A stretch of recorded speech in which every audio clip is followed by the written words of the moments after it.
Welcome everyone to Wizards Outlook. We got Cardell Dudley Jr. here. I'm Wilson Tarpe Jr. The Washington Wizards. Really interesting game late with the Sacramento Kings, but Washington was able to hold on for the win, 73-69. They're now 2-2 in Summer League. There's one more game they have remaining. They did not finish in the top four, so they won't be going to the second season of Summer League. However, again, they did finish. They got back to 500 tonight in this game. Card, I want to get your thoughts on this one. Grinded out type of game. Neither team shot well. Neither team executed offensively well at all. It was just one of them grinded out games, especially in the second half, man. It was tough. And the competitive spirit kind of rose up, late in the game with both teams. Look, at this stage, both teams were essentially 1-2 coming into this game. People fighting for jobs, people fighting for livelihoods, and are you going to be in a rotation? You're going to be in the G League, or you're going to be overseas. So it got very, very competitive, and for a stretch, it looked like the Wizards were falling apart. The Kings were making their run, especially in that third quarter. The Kings were just out executing them. Then in the fourth quarter, the Wizards, they found a way, man. That's the best way I could put it. They found a way. Look, they had 6 turnovers in the fourth. They damn near gave it away, but they found a way. And it was the little things, second chance points, extra possessions, Sar tipping it out, loose balls where Bud was getting on the floor, making your free throws, which essentially won the game. Huge. The Wizards didn't miss one, 21-21. The Kings, on the other hand, was 13-20, and you lost by 4. It's the little things. And the Wizards, when they had to late in the game, they did the little things better. They found a way. They got stops to hit their free throws, and they had 6 turnovers early, but for the most part, late in the game, they didn't do it. They either got a decent shot, Baldwin hit a huge shot, or they managed to get to the free throw line off a loose ball, fouls, or get into the line or whatnot.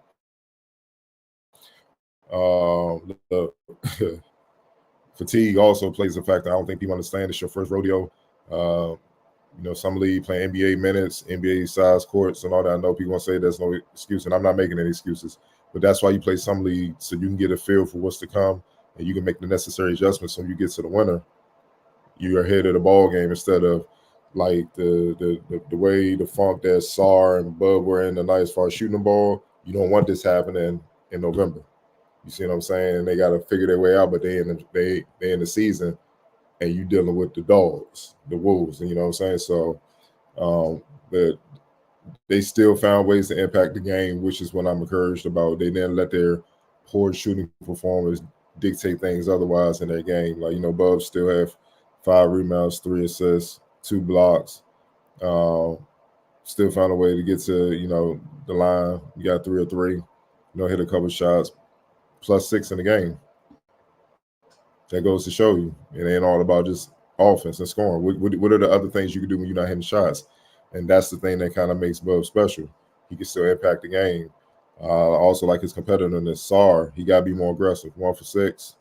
But it was still opportunities I felt like he just turned down doing dribble handoffs and looking for a teammate so often where he could impose his will more, which he's going to have to learn. But right now, on top of the fatigue, I think he knows physically, the strength-wise, he's just not there yet. I don't think he's confident in that ability to power up and finish like he should be doing. So that's something he got to work on when Summer League is over. But neither here nor there still. He still found a way to get 11 rebounds and 4 assists and, be a +1. Bernard, hey, man, 20 points. Put on the show. These are the type of performances that make front office look at you like, I see something there. And that's how you can keep a job. Kudos to him. I also thought Marquise Noel, Mr. New York City, gave him some key minutes, especially in that second quarter where they got going. He was huge off the bench, you know what I mean? So, Funk, another one who's been, consistent, 12 points. This is probably Champagne's first bad game. You know what I'm saying? 2 points, 1 for 5 or whatnot. But because he's been the most consistent player. But for the most part, this summer league he's done well, man. So I think these guys that are fringe guys, the rookies and stuff like that, I think they got an idea what they need to work on once summer league is over, and that's what these reps are for. But nonetheless, man, look, they found a way to get the win, and that's what's important because, in the winter, this is what some of these games are gonna be like. This you're going to grind it out, especially against certain teams. Like you play the Knicks, you already know you're going to grind it out. Unless they just have a rack of injuries, you're not going to blow them out. You're just going to be a dog fight for 48. So it's good they got a little taste of that because it's going to be there. You know what I'm saying? And it's going to be there with smarter, more talented, more skilled players, more experienced players. So, it's good that they had this, man. But, even on Sacramento side, I thought Timmy had, a decent game. Isaac Jones from Portsmouth, one of the guys I talked about. I was like, yeah, he's going to be on the NBA roster. You see why. And, you see why throughout the Sean Marion comparisons with the athleticism, man, how he just he got his fingerprints in every part of the game. Like, it's nothing pretty. You don't got to draw no praise, but you're going to feel him. You're going to feel him in a variety of ways. Like, that block on Bud, when Bud crossed home at the top of the key, and it looked like he had, first of all, Bud going to learn, you got to go up to punch that. It's just, now that's a wing. That's a 6'7", 6'8" wing. Right. Boom. You're going to have Wembanyama coming over that John waiting on you, man. He's just going to catch it and just go the other way. That's what's going to happen, man. He's going to catch it and go the other way with it, man. Like, it's real, but, kudos to Isaac Jones, man. He's doing what he's been doing at Portsmouth to the G League Combine, Elite Combine, to the NBA Combine, now in Summer League. Like, this is how you play yourself in the roster. He's just doing what he does, man. 12 points and 10 rebounds in 33 minutes. 4-10 shooting and whatnot. 3 blocks, 2 steals. Hey, come on, man. Those players help you win rings. Let's call it what it is. Impact the game in a myriad of ways. Boogie Ellis. Yeah, I can see him again. See him around the rock spot. Just steady throughout Summer League. Steady. Another one from Portsmouth. Another one. Same journey as Jones. You know what I mean? And what I said earlier about guys looking to prove themselves and stick in the league, him and Bud was getting into it and all that, because I'm pretty sure he like, you younger than me, you got drafted on me. Let's call it what it, that's in there. And Bud was like, yeah, because I'm better than you. So y'all gonna clash. That's just how I go. Yeah, because I'm better than you. Yeah, we gonna see, youngin. You know what I'm saying? And that's what that was. So, you taking it above, ripping them a couple times, hit some tough buckets on them and stuff like that. Just trying to show them, like, yeah, bro, and like I'm ready. You need some time, but I'm ready to go right now. So you got a little bit of that, man. But I like that it was a dog fight because it shows some toughness. All right, the Wizards youngest do have some toughness. Coming off the last game where they got crucified, they didn't play with, especially Sarr. He been getting killed ever since the last game. He still ain't do that, but he did enough. He made enough plays and made enough of an impact to help his team win, and that's what's most important. Yeah, shout out to Isaac Jones. That man was everywhere. You would have thought he was a Kings 5. How much he was rolling over protecting the basket tonight. Like you mentioned, the 3 blocks, the 2 steals is crazy, and a double-double. You already touched on Boogie Ellis. I thought Boogie Ellis and Isaac Jones were the ones that kind of ratcheted the temperature up quite a bit for the Kings when they made their run. I think it was mid-third quarter. But yeah, kudos to the Washington youngsters for fighting back and not backing down, because the Kings definitely raised the intensity quite a bit in that second half. You mentioned Noel in the first half. We talk all the time, always talk about if you're going to be a smaller guard, there's a prerequisite, man. There's something you have to do. You have to be an MF pest. He is an MF pest.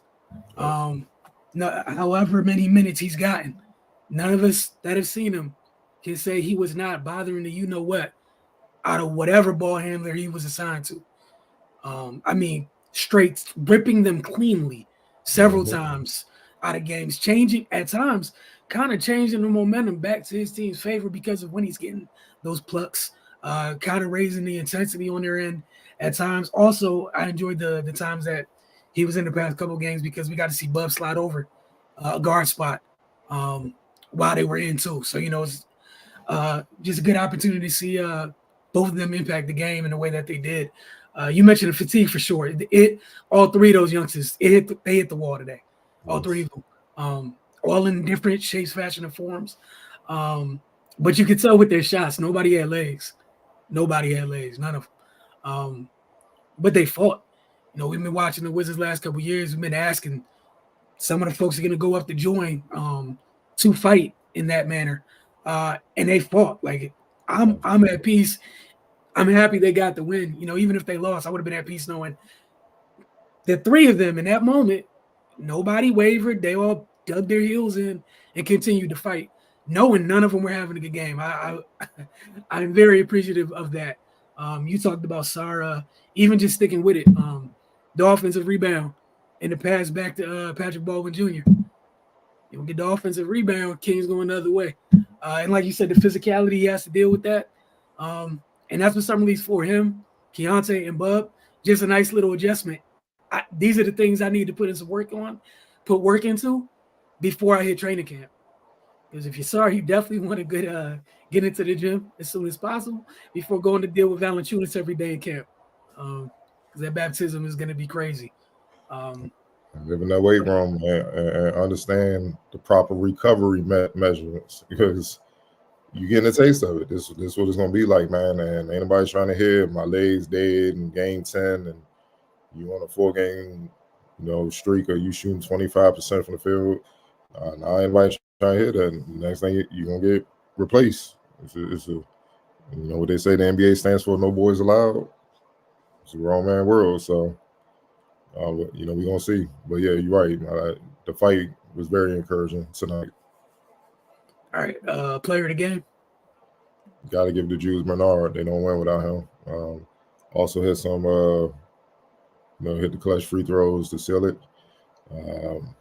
He was about the only one that could consistently generate some offense tonight. So he needed every bit of it too, every bit of it. Wholeheartedly agree. And also shout out to them again for going 21-21 from the line.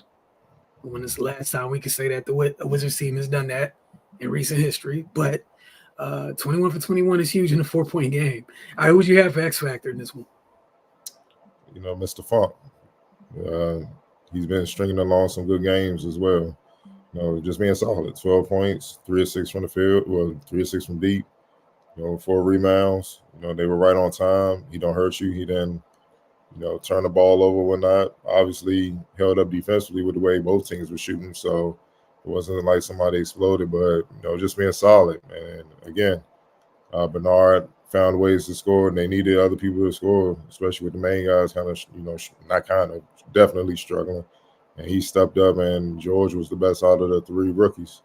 You know what I mean? He found a way to chip in as well, man. And in a close game, they needed all of it. So, you got to give it to Mr. Funk. Yeah, he's the only other consistent scorer on the night. The only other person that shot better than 50%. But Marquise Noel, but he was 1 for 2. And then Stevenson at 3 and 4. But Funk's shots were huge. They needed the shooting, as you mentioned, with everybody else struggling. Every one of those was that much more important when your whole team's struggling to find a bucket. Mm-hmm. Almost count as double. They don't, but it feels like their times. But again, solid job by Washington tonight. Look, a dub is a dub. Ugly wins count too. You had anything else to add on this one? No, sir. For the Wizards, ice bag, baby. Ice tub. Getting the ice tub. Third. Got one more game, so you got to bounce back. Try to close this thing on a high note, man. For sure. We appreciate y'all tuning in. We'll check in with y'all later this weekend.